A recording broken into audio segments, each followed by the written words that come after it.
So my presentation is on STIs, sexually transmitted infections. This topic is vital to engage in during the teen years due to the correlation between the increasing diagnoses of STIs and the ages of 15 to 24. And this topic may seem a bit taboo, especially in this age range in the teenage years. However, it's important to ensure that teens know what STIs are, their symptoms, what they can do to prevent them, and where they can go to get help, especially if their parents don't support them. So my presentation is on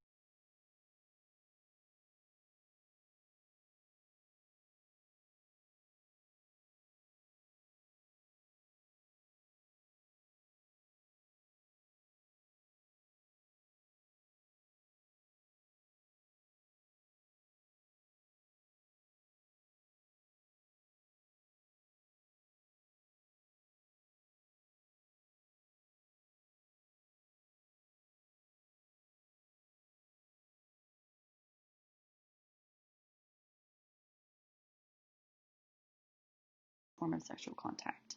So what is a sexually transmitted infection? STIs are infections that are passed from one person to another through any form of sexual contact. So this sexual contact can be vaginal, oral, anal, or it can simply be through skin-to-skin contact. And while it is common for these infections to have delayed symptoms, it is still important to prevent contraction of STIs to decrease the development of serious illnesses and life-altering STIs. And most of them don't show symptoms for up to months, and so this makes it vital for us to test after engaging in sexual contact with new partners or with partners that engage in sexual contact with others. And this all helps prevent the spread and keeps ourselves and others safe. And then with the statistic that I presented earlier, according to the University of Rochester Medical Center, roughly 50 out of 100 new STIs recorded in the US happened between the ages of 15 to 24. And teens are particularly susceptible, which is why it is super important to educate them on what STIs are and how they can prevent the spread.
So what are some common STIs and their symptoms?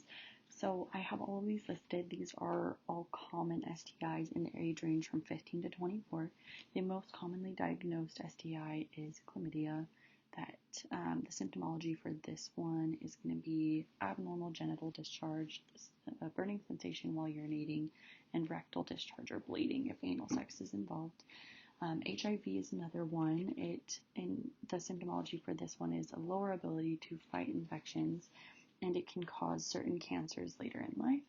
Syphilis is a painless, open sore on the genitals, and if it is left untreated, there can be serious damage to the heart and nervous system. HPV is another one. It has the symptomology of genital warts, and this can lead to cervical cancer in females. Genital herpes is another. First, there will be like a tingling or burning sensation on the affected area that you had sexual contact with, and then painful blisters or open sores can pop up on this affected area later. Gonorrhea is similar to chlamydia in that you have the abnormal genital discharge, painful urination, and it also has an occurrence with painful bowel movements as well. So if you don't get treatment for chlamydia or gonorrhea, if you don't get these symptoms early and the infection persists, it can lead to pelvic inflammatory disease, which is a serious complication that results from these STIs. And the symptoms are going to be lower belly pain due to the inflammatory response in your pelvic region, and it can cause problems with having children later in life.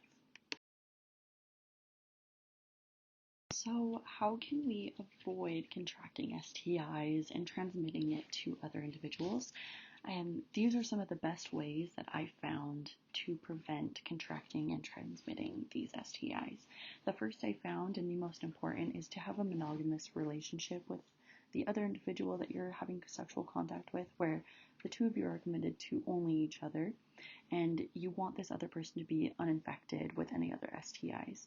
Another way is to use condoms, male and female, correctly and consistently with any form of sexual contact, whether it is vaginal, anal, or if it's even oral. You want to use condoms, especially with individuals that are infected. And if you're going to have sex with an HIV positive individual, make sure that they are taking their HIV medications and that their viral load is undetectable. They'll need to contact their doctor and figure out their viral load. You want it to be undetectable so that you don't have the risk of getting it transmitted to you. And you also want to make sure that you are using condoms when you are engaging in sexual contact with these individuals. Another way to prevent it is to delay having sex for as long as possible. With having sex at an early age, you are more likely to contract an STI and the longer that you have been having sex. So you want to push off having it as long as you can, as long as you possibly can. Another way to prevent transmitting STIs is to have regular checkups for STIs and ask your doctor about any symptoms that I might not have listed, and they might have further advice or more information that I might not have provided on this slideshow.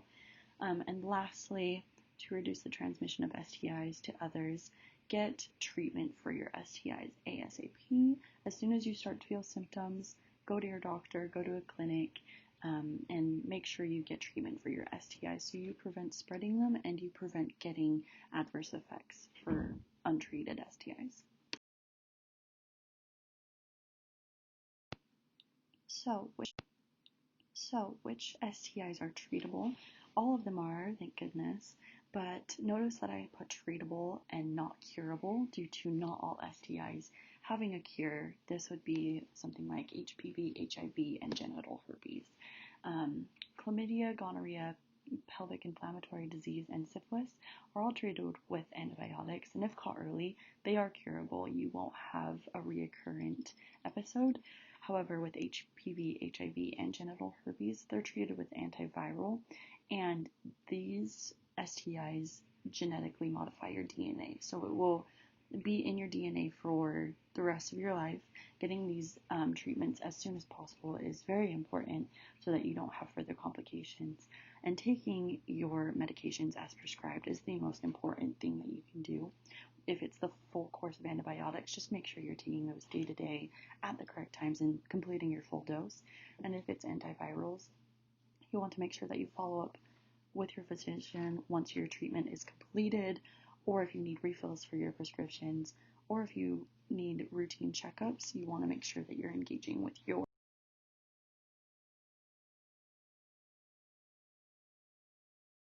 Okay, so what are some complications and what can happen if you don't treat your STIs? Some complications, if you don't get treatment, are pelvic inflammatory disease, which we discussed earlier with chlamydia and gonorrhea, and this results in the inflammation of the organs within the pelvis, being the fallopian tubes, ovaries, uterus, etc. And untreated STIs can also lead to infertility, both in males and females, tubal or ectopic pregnancies in females, cervical cancer in females for HPV, and perinatal or congenital effects in infants born to infected mothers. So for all of these reasons, it's important to get tested after having sex with someone that is suspected of or at risk for transmitting an STI. Have any just general questions talk about some resources for STIs and treatment. If you have any just general questions, concerns, or you just want information about STIs, you can contact your local health department and they can, one, tell you what you should do, and then if you feel uncomfortable contacting those that you've been in sexual contact with, they can also contact those individuals for you if you are uncomfortable doing so. For Utah County, there are several clinics that you can call to schedule an appointment to go get tested. This is typically covered by insurance or may be available at low cost. I linked a really great resource in my references. It's called HIV and Me, and it doesn't just have links for locations that you can get tested for HIV. It's for all STDs. You just type in your zip code and it pulls up all the clinics in your area that can test you. And lastly, Planned Parenthood is a really great resources for this. They have several locations. One of them is in Orem, and they provide free testing and low-cost treatment for individuals with STIs. All of these resources are highly confidential, and if you don't want your parents involved, Planned Parenthood has that confidentiality where they won't contact your parents if you're on their insurance or not. And lastly, these are just my references. As you can see, the third one down is that HIV Clinic Locator. Like I said, it's not just for HIV, it's for testing for all STIs. And yeah, it just is super helpful in locating those, especially if you don't have parents that would be supportive of helping you get treatment. You can look at it for yourself and figure out where a clinic is close to you that you can go get tested.